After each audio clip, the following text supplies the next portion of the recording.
O SCP-006 é um objeto anômalo classificado como o seguro ou pela Fundação SCP. É um líquido de cor vermelha, sem odor, com um gosto doce semelhante ao do mel.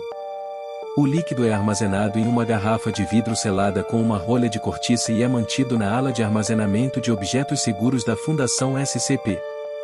O SCP-006 é conhecido como o Fountain of Youth, ou Fonte da Juventude, pois tem a capacidade de restaurar a juventude e a vitalidade de qualquer ser vivo que o consuma.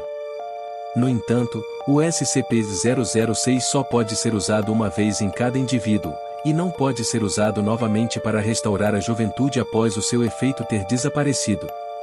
A Fundação SCP mantém o SCP-006 sob vigilância constante, e o acesso ao objeto é restrito apenas a pessoal autorizado com nível de segurança 3 ou superior. Qualquer pessoa que tente acessar o objeto sem autorização será reprimida. A origem do SCP-006 é desconhecida, mas foi descoberto em uma caverna no Redacted, na América do Sul.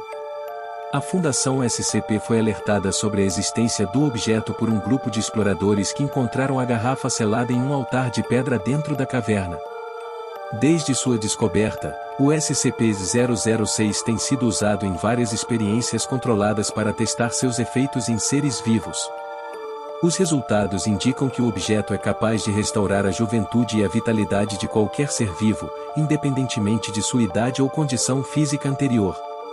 No entanto, a Fundação SCP também descobriu que o SCP-006 pode ter efeitos colaterais em seres humanos, incluindo mudanças de personalidade e aumento do risco de desenvolver certas doenças. Por esse motivo, o uso do objeto é estritamente controlado e limitado a fins de pesquisa. Em conclusão, o SCP-006 é um objeto anômalo fascinante com propriedades surpreendentes. Embora possa restaurar a juventude e a vitalidade de qualquer ser vivo, seu uso é restrito devido aos efeitos colaterais potenciais em seres humanos.